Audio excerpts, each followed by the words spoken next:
3 de mayo, todo listo para las noticias de esta noche. Alberto, ¿cómo estás? María Luisa, buenas noches para ti y para todos nuestros televidentes. Bienvenidos a la emisión estelar de Noticiero Guatevisión, un día cargado de mucha información, así que vamos a arrancar de inmediato con los titulares. José Rubén Zamora, acusado de lavado de dinero y chantaje, se defiende el juicio y se apegó a una coartada de la venta de una pintura por 300,000 quetzales. El Ministerio Público cuestiona la procedencia del dinero y señala una relación con otra persona implicada. Amenazas y ataques en aumento. Guatemala en riesgo de perder la libertad de prensa según la APG y el Observatorio de Periodistas en el Día Mundial de la Libertad de Prensa. Y exdiputados del Congreso absueltos en el caso Plazas Fantasma. Confirmado cierre de investigación por falta de pruebas. Magisterio sindicalizado de Joviel Acevedo suspende clases en el sector público y convoca a manifestación en protesta a iniciativa de ley. CACIF presenta propuesta para reducir la informalidad y aumentar cobertura de seguro social en Guatemala en su 9º Congreso Laboral.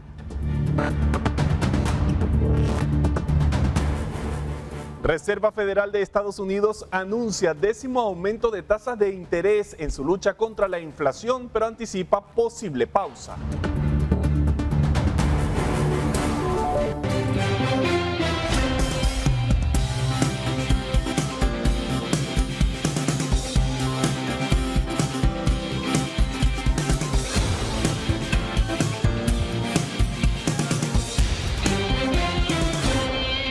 Iniciamos la emisión estelar de Noticiero Guatevisión. Muchísimas gracias por acompañarnos y por estar allí frente al televisor para mantenerse informado. María Luisa. Todo listo, Alberto, para que usted conozca lo más destacado de la jornada a nivel nacional e internacional. Y vamos a empezar directamente hablando de José Rubén Zamora, que declara en juicio y se acoge a la coartada de la venta de una obra de arte para justificar 300,000 quetzales. El Ministerio Público cuestiona la manera en que obtuvo el dinero y menciona una relación con Ronald García Navarijo. Con su traje formal negro y mostrándose sereno, José Rubén Zamora, propietario del periódico, este miércoles a las 9:30 horas se sentó a declarar frente a los 3 jueces del Tribunal Octavo de Sentencia Penal. Es acusado de lavado de dinero, chantaje y tráfico de influencias, en un debate en el que también es acusada la exfiscal Samari Gómez. Zamora empezó su relato contextualizando su labor en el periódico desde la década de 1990. La oportunidad de declarar ha sido para desvanecer las acusaciones de chantaje a Ronald García Navarijo, con quien forjó una amistad, pero fue él quien grabó las conversaciones en 2022 y lo delató ante la Fiscalía Especial contra la Impunidad del Ministerio Público.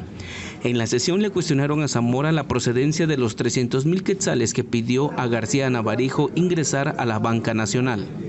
Zamora se apegó a la coartada de la venta de una pintura del artista Elmar Rojas. La persona que me dio la plata se llama Alejandro José Girón La Infiesta. ¿Por qué concepto le dio ese dinero el señor Alejandro José Girón La Infiesta? Por la venta de una pintura de Elmar Rojas, muy preciada, muy difícil para mí venderla. Zamora detalló el mecanismo que usó con García Navarijo para legalizar aportes a su diario. Entonces había gente que estaba dispuesta a dármelo, lo sacaban del banco, salía con su precinto y como ese caso pudo haber sido la venta de un carro o pudo haber sido alguien una donación, pero no querían vínculo conmigo. Entonces yo lo quería entrar por un lado que no fuera esa persona, quería proteger el nombre y apellido de la persona que me lo daba. En el desarrollo de la sesión, la presidenta del tribunal, Oli González, le llamó la atención a Emma Patricia Guillermo, la abogada de Zamora, por no saber usar la figura de las objeciones durante el interrogatorio. En la declaración hubo contradicciones. Con imágenes de Carlos Hernández, reportó Edwin Pitán. Y este 3 de mayo se conmemoró el Día Mundial de la Libertad de Prensa en Guatemala. Organizaciones señalan un incremento de acciones y amenazas contra periodistas.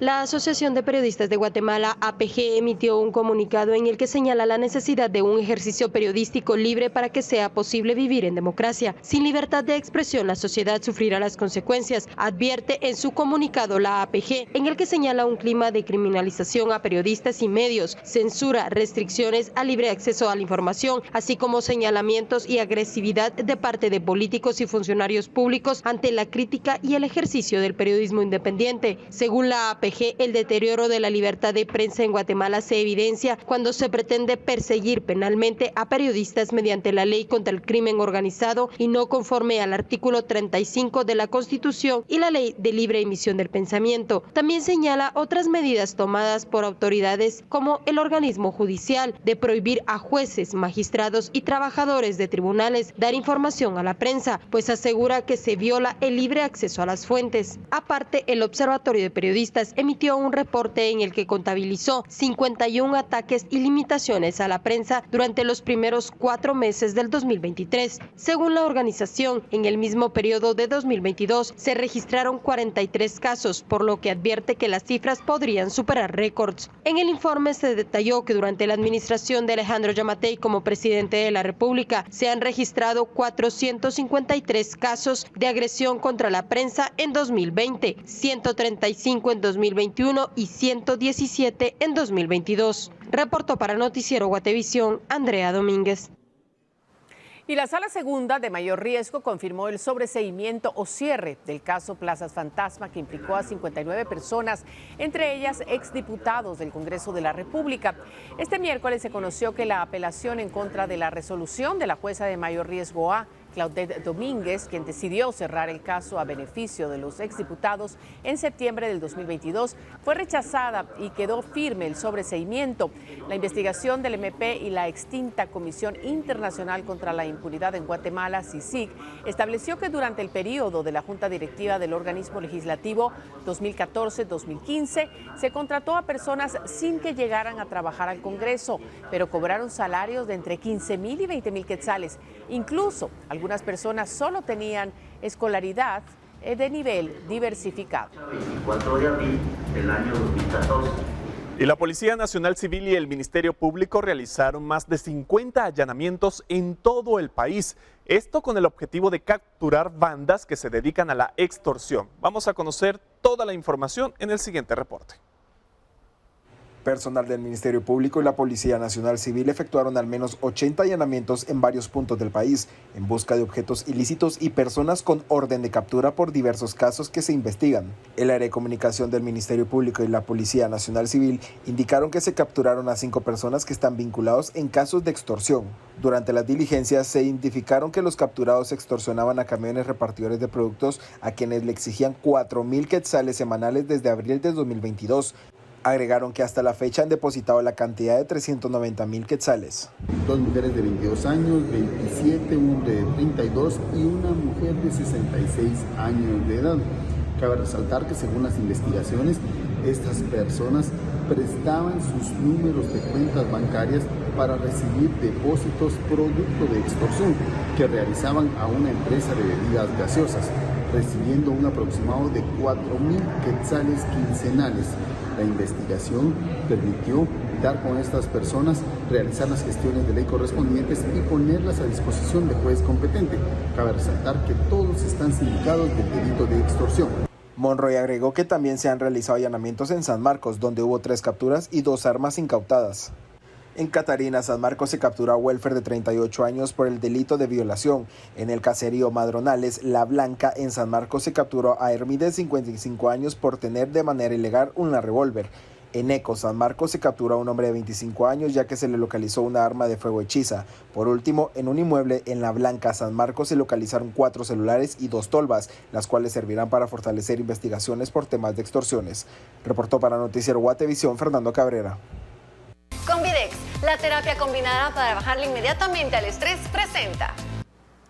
Juzgado Séptimo ordena nueva orden de captura en contra de la ex fiscal general Tel Maldana, Juan Francisco Sandoval, ex jefe de la FESI, y la ex jueza Erika Ifán. El juzgado séptimo penal giró orden de captura en contra de la exfiscal general Telma Aldana, el exjefe de la FESI Juan Francisco Sandoval y la exjueza Erika Ifán por haber aplicado decisiones irregulares en el caso Fénix, en el que se investigó por la Fiscalía Especial contra la Impunidad un desfalco de 350 millones en el Instituto Guatemalteco de Seguridad Social por una estructura que dirigió Gustavo Herrera. Se conoció que a Aldana se le giró orden de aprehensión por asociación ilícita, extorsión, falsedad ideológica, abuso de autoridad, incumplimiento de deberes y resoluciones violatorias a la Constitución.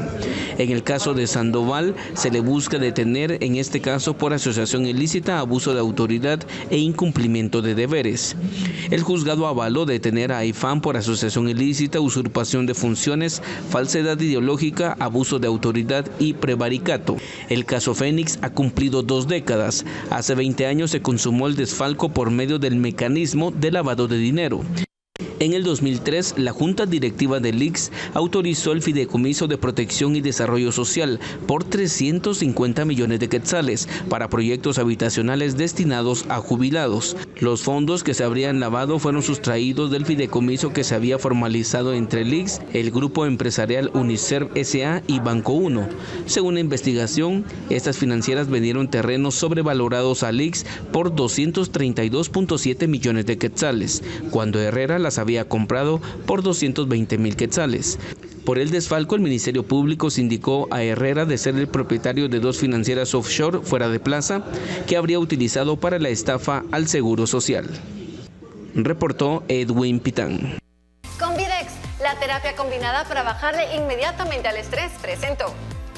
Tenemos más información, pero luego de la pausa. Ya venimos.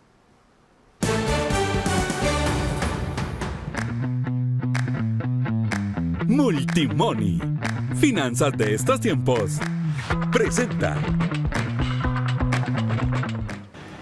Paro magisterial en Guatemala, clases suspendidas y manifestaciones por tiempo indefinido por iniciativa de ley que perjudica a los maestros. Regresamos. Multimoney, finanzas de estos tiempos, presentó.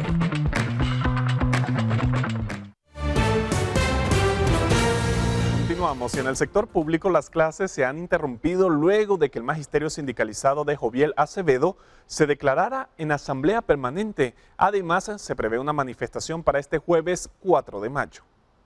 La suspensión de clases en varias escuelas del país comenzó este miércoles 3 de mayo, luego que los maestros del sector público, que son parte del Sindicato de Trabajadores de la Educación de Guatemala, dirigido por Joviel Acevedo, se declararon en asamblea permanente y el cual estará de forma indefinida. Además, se ha convocado a una nueva manifestación magisterial para este jueves 4 de mayo, que estaría empezando en el Obelisco y finalizaría en el Congreso de la República y Casa Presidencial, por lo que la Policía Municipal de Tránsito ha pedido considerar rutas alternas. Esta manifestación saldrá del Obelisco, recorrerá la avenida Reforma pasando por el Ministerio de Educación, posteriormente sobre la ruta 6 de la zona 4 tomará la séptima avenida pasando a la Plaza de la República hacia el área del Centro Cívico. Desde ese sector se conectarán sobre el Paseo de la Sexta, un grupo virará en la 11 calle hacia el Congreso de la República y otro grupo se dirigirá hacia la Casa Presidencial. Se recomienda la utilización de las vías alternas en el sector del Boulevard Los Próceres, tramo hacia Vistahermosa, desde ese sector hacia el Boulevard Rafael Andívar y posteriormente al Boulevard Austríaco hacia la Calzada La Paz. También pueden tomar el sector de la Diagonal 6 para trasladarse de zona 10 a zona 9 y también pueden hacer uso del sector de la Calzada Atanasio Tzul, el área de la Avenida La Castellana, Avenida Bolívar y en caso extremo el sector del Periférico para evitar pasar entre los sectores de las zonas 9, 10, 4 y 1 con la finalidad de evitarse atrasos en cuanto a su lugar de destino. Asimismo, la Policía Municipal de Tránsito de Ciudad de Guatemala confirma que estará dando apoyo a los automovilistas afectados y es posible que la manifestación esté llegando al centro de la ciudad entre el horario de las 10:30 y 11 de la mañana.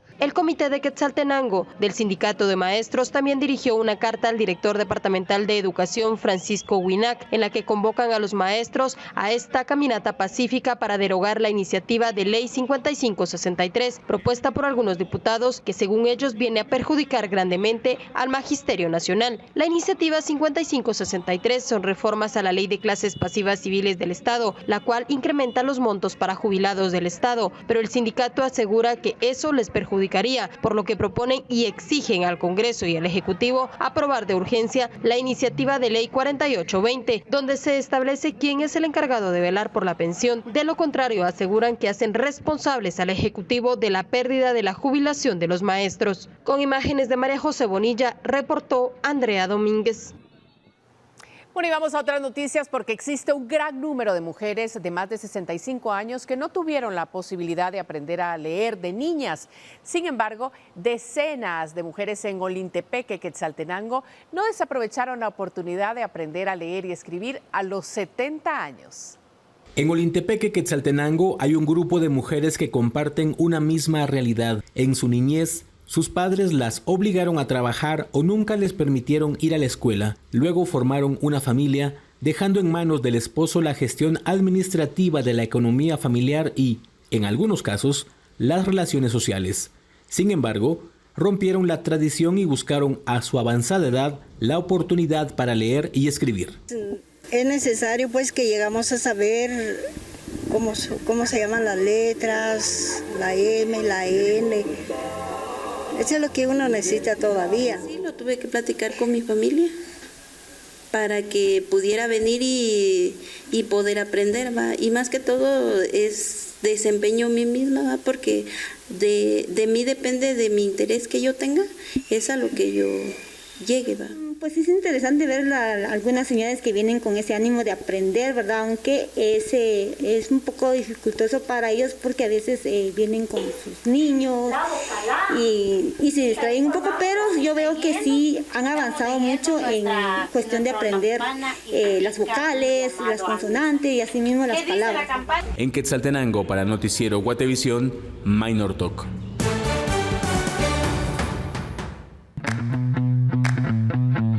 Multimoney. Finanzas de estos tiempos. Presenta. Lluvias y granizo causan estragos en viviendas, cultivos y carreteras de varios municipios del departamento de Quiché. Al regresar de la pausa le mostramos. Multimoney. Finanzas de estos tiempos. Presentó.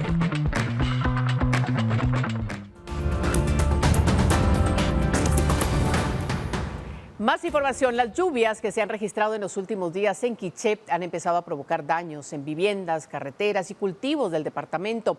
Uno de los municipios más afectados fue Joyabaj. Los fuertes vientos arrancaron los techos de algunas viviendas, mientras que las autoridades de la Conred reportaron varias personas autoalbergadas en Chinique.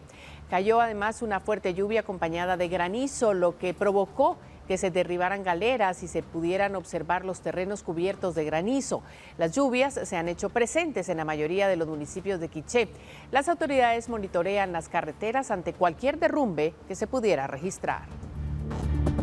Y en las últimas 24 horas, las lluvias han causado daños en varios departamentos del país, siendo Petén y Alta Verapaz los más afectados por los fuertes vientos. En Petén, la Conred reportó daños en viviendas del caserío Poza del Macho, así como en el caserío La Llorona, en el municipio de La Libertad. Por su parte, en Alta Verapaz, se reportaron viviendas dañadas por las lluvias, fuertes vientos y la caída de granizo en los caseríos de Setzol I y Setzol II del municipio de Cabo.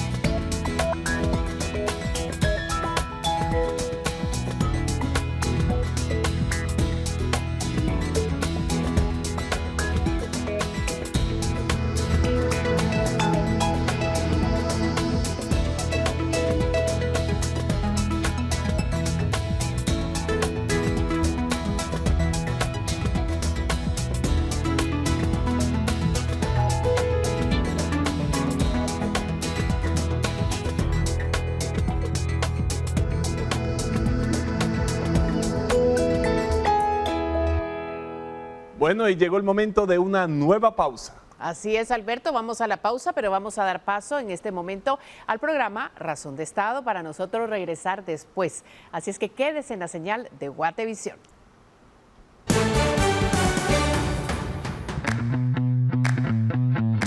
Multimoney. Finanzas de estos tiempos. Presenta.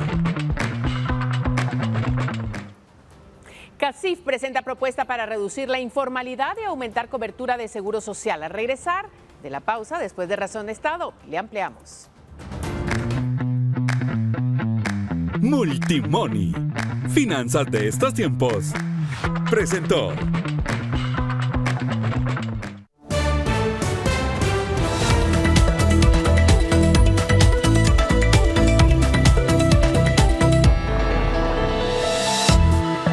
Gracias por continuar en sintonía de la emisión estelar de Noticiero Guatevisión y en esta oportunidad vamos a darle la bienvenida a nuestra compañera Paula Osaeta. Lo que quiere decir que es momento de que hablemos de dinero.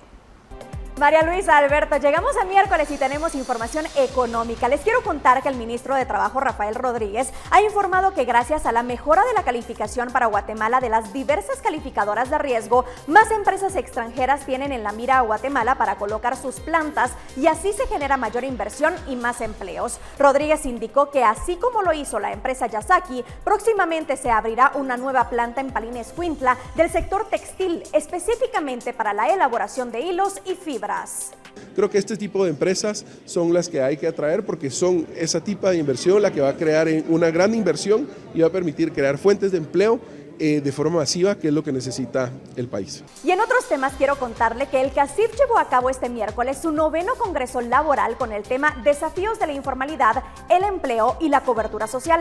Al evento fueron invitados representantes del sector privado y candidatos a diputados y vicepresidenciables con el objetivo de que conozcan los retos y las oportunidades que tiene el país. El 70% de los guatemaltecos está en la informalidad y para reducir esta cifra es importante trabajar en conjunto para generar oportunidades formales y que puedan tener los beneficios que les corresponden. Uno de ellos es la protección social, que fue uno de los temas principales abordados en el 9º Congreso Laboral organizado por el CACIF. En este año en particular, el tema es cómo hacemos para que esa informalidad, que como bien decía ahí en mis primeras palabras, es hoy del 70% en el país, pues se pueda reducir para que más personas puedan contar con acceso a todo lo que implica un trabajo formal como tal.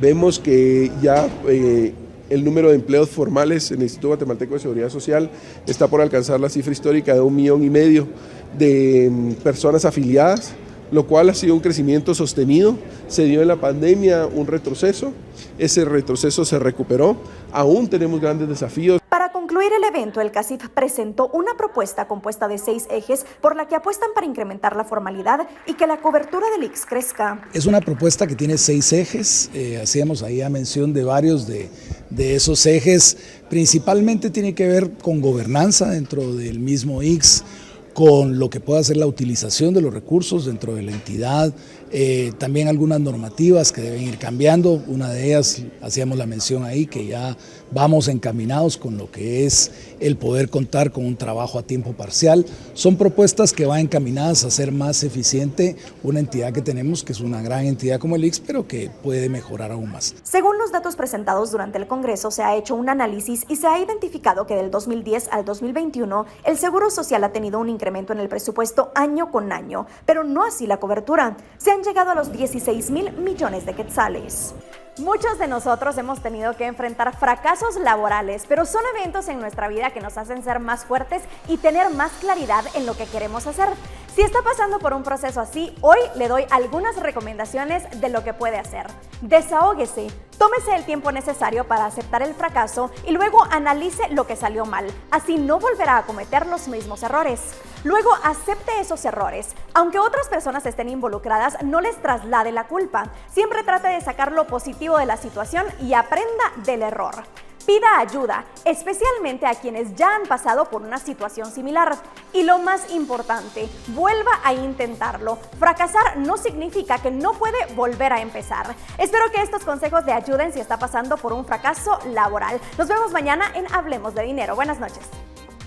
Continuamos, y luego de que el 1 de mayo la autopista Palín-Escuintla pasara a manos del Estado y se eliminara el peaje, las dependencias del Ministerio de Comunicaciones ya no llevarán un conteo de vehículos que transitan y el promedio diario anual en ese tramo carretero.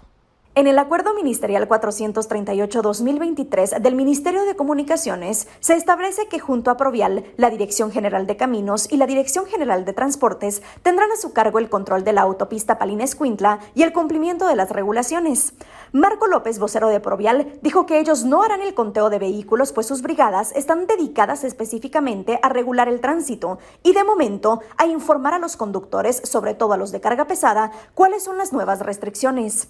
La falta de conteo de vehículos que transitan por la autopista no solo representa un control estadístico, sino que aportaba información de valor para la toma de decisiones en materia de mantenimiento y para tener un mejor parámetro de las condiciones de la vía, por lo que la falta de registro de volumen del tráfico tendrá repercusiones adversas. Para Fundesa, esa es información valiosa que se perderá. Su investigador Jorge Benavides mencionó que se perderá el volumen de vehículos que circulan por el tramo, su distribución según horarios y sus cualidades de acuerdo al peso, dimensiones y tipo de vehículo.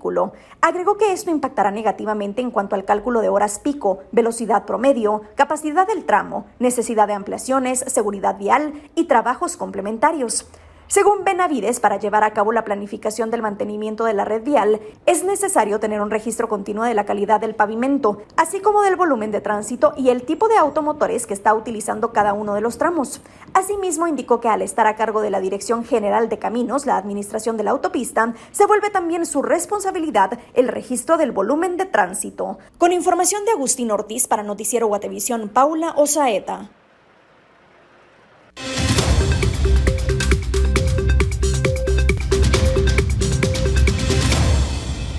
Y ya María Luisa Gómez se encuentra del otro lado del set de Noticiero Guatevisión porque llegó el momento de conocer lo que es noticia en el mundo. María Luisa. Alberto, vamos a ir de norte a sur en el continente, incluso vamos a Europa también. Por 10ª ocasión, la Reserva Federal aumentó las tasas de interés en su batalla por controlar la inflación en Estados Unidos. Sin embargo, dio señales de una pausa en el aumento de las tasas. La Reserva Federal aumentó las tasas de interés a su nivel más alto en 16 años, dejándolas entre el 5 y el 5,25%. La desaceleración de la economía en el primer trimestre no distrajo al Banco Central de su batalla por contener la inflación. Mis colegas y yo entendemos el sufrimiento que la alta inflación está causando y estamos comprometidos en reversar la inflación a nuestro objetivo del 2%. Aunque los mercados esperaban un nuevo ajuste en las tasas de interés en esta reunión, la Reserva Federal dio señales de una pausa tras 10 meses consecutivos de ajustes. En el comunicado emitido no se incluye la mención de que algunas políticas adicionales serían necesarias, como lo decía el comunicado de la reunión de marzo. Ese es un cambio significativo porque ya no estamos diciendo que anticipamos, por lo tanto estaremos guiados por los datos que vayan llegando reunión por reunión. La carrera de la Reserva Federal por controlar la inflación inició en junio de 2022, cuando el costo de vida se elevó a un 9,1%. Desde entonces, el Banco Central se embarcó en una estrategia de drásticos aumentos en sus tasas de interés. El resultado es que la inflación bajó al 5% en marzo. La inflación se ha moderado desde la mitad del año pasado. Sin embargo, las presiones inflacionarias siguen siendo altas. El proceso de llevar la inflación al 2% es un largo camino. El presidente de la Reserva Federal aprovechó la conferencia de prensa para asegurar que el sistema financiero es resiliente y que continuará monitoreando sus condiciones. Esto tras la caída de 3 grandes bancos regionales en menos de 2 meses. Desde Washington, Jaime Moreno, Voz de América. Y una persona murió y 3 resultaron heridas en la ciudad de Atlanta, al sur de Estados Unidos, este miércoles. De acuerdo con medios locales, el incidente ocurrió dentro de las instalaciones del Northeast Hospital, cuando un hombre armado disparó en el interior de un edificio. Las autoridades publicaron una foto del sospechoso. Este año, en Estados Unidos, ha habido más de 180 tiroteos masivos, en los que 4 o más personas han resultado heridas o asesinadas con armas que habitantes del país norteamericano tiene la tasa más alta de muertes relacionadas con armas de fuego en comparación con otros países desarrollados.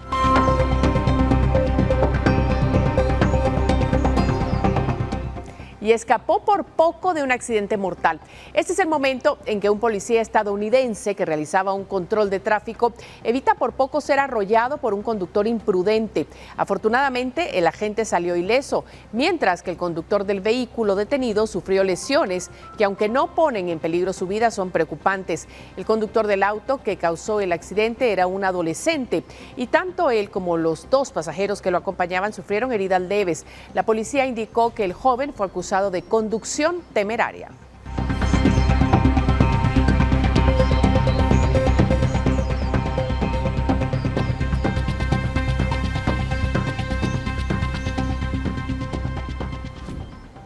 Nos vamos al sur. La policía allanó la casa de Jair Bolsonaro en Brasilia y confiscó su celular, según confirmó el expresidente brasileño este miércoles, mientras se desarrolla una investigación sobre acusaciones de que falsificó su certificado de vacunación contra el coronavirus. Sin mencionar a Bolsonaro, la Policía Federal explicó en un comunicado que había realizado un total de 18 allanamientos en Brasilia y Río de Janeiro, dirigidos contra una asociación criminal sospechosa de insertar datos falsos de vacunación en los sistemas públicos de salud.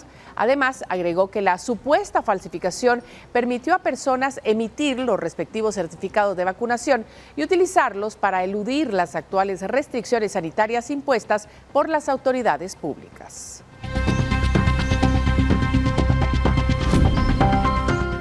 En Europa, una masiva operación se llevó a cabo contra una temida mafia italiana y al menos un centenar de personas fueron detenidas este miércoles en numerosos países europeos, entre ellos Italia, Alemania, España y Bélgica. La operación, llamada Eureka, también involucró a Portugal, Eslovenia, Rumania y Francia, así como a la compleja red de conexiones en América Latina para el tráfico internacional de cocaína. El grupo delictivo es considerado por los expertos como la organización criminal italiana más poderosa, con ramificaciones en todo el mundo, después de haber suplantado a la Cosa Nostra siciliana y a la Camorra napolitana. La mafia calabresa se dedica principalmente al tráfico internacional de cocaína y mantiene relaciones con organizaciones criminales menores que operan en su nombre para ajustes de cuentas, extorsiones, tráfico ilegal de residuos y lavado de dinero.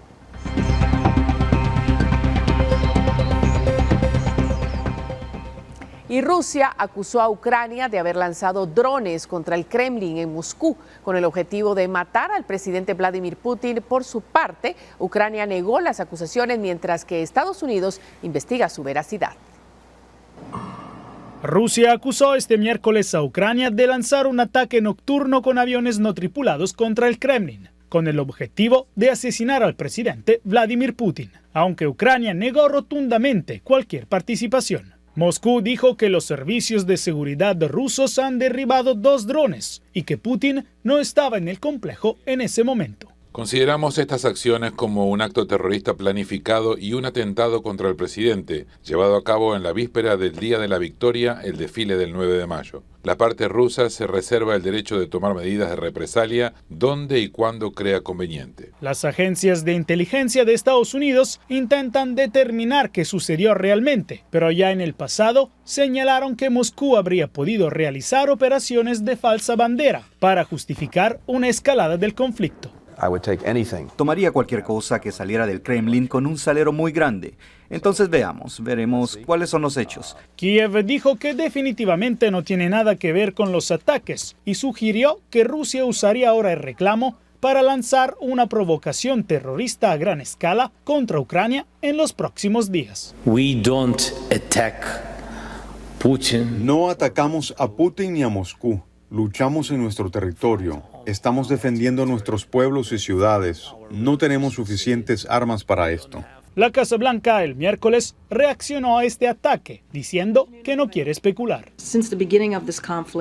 Desde el comienzo de este conflicto, Estados Unidos ciertamente no está alentando o habilitando a Ucrania para atacar más allá de sus fronteras. Hemos sido muy claros desde aquí sobre eso. Dmitry Medvedev, un expresidente ruso que es uno de los halcones más vocales del país, alimentó los temores de que Moscú pudiera usar el ataque para escalar la guerra, diciendo que esto no deja más remedio que liquidar físicamente a Zelensky. No está claro si habló en nombre del Kremlin. Por ahora, dijeron funcionarios del Pentágono, Estados Unidos no recibió una advertencia previa de este supuesto ataque con drones en el Kremlin.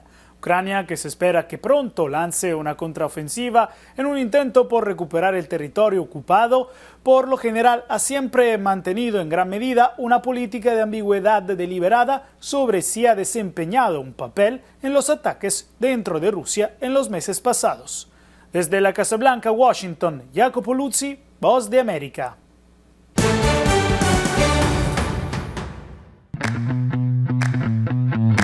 Multimoney. Finanzas de estos tiempos. Presenta. Devotos católicos celebran el Día de la Cruz en todo el mundo y en el municipio de Amatitlán se vive la principal festividad con recorrido acuático y alfombras decoradas. Al regresar los detalles. Multimoney. Finanzas de estos tiempos. Presentó.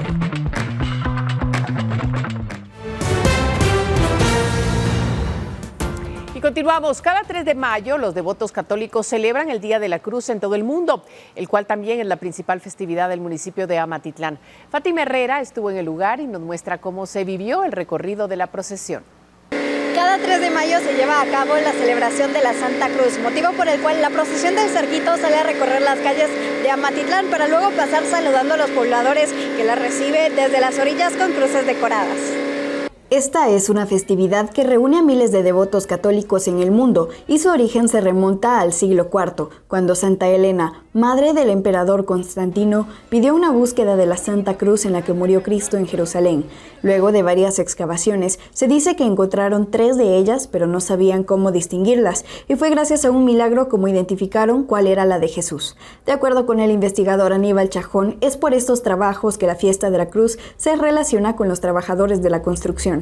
Más tarde, la Iglesia Católica instituyó el 3 de mayo como el Día de la Cruz. Pero, ¿cómo llega esta celebración a Amatitlán? Según el historiador Fernando Urquizú, la devoción llega con la iglesia de San Juan Bautista. No, es una fiesta muy sentida en esta comunidad y en el pueblo amatitlaneco, en honor al niño Jesús.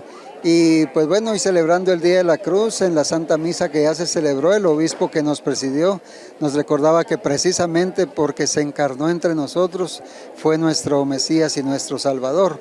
Muriendo en la cruz nos ha redimido y nos ha rescatado, ha vencido a la muerte, el mal y el pecado. Con alfombras, ofrendas y oraciones, las familias celebran la fe.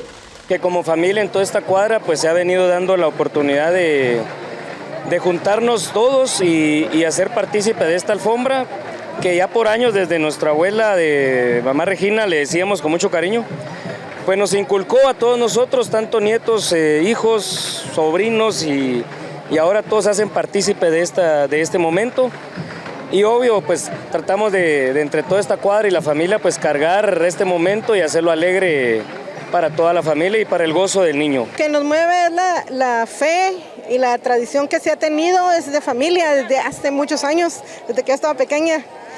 Yo ya tengo 51 años, o sea, de estarla haciendo junto con mis tíos, mis tías, mi abuela, mi mami, mis hijos que ya están grandes. Y es algo muy bonito, es algo muy interesante. El entregarle algo al niño a cambio de los milagros que ha hecho y de los favores que ha hecho, ¿verdad? Uno de los atractivos de esta festividad es el recorrido acuático por el lago de Amatitlán. Los fieles acompañan el anda para saludar a los pobladores que lo reciben con cruces decoradas desde las orillas hasta llevarlo a la llamada silla de piedra. Con imágenes de Roberto López para Noticiero Guatevisión, Fátima Herrera.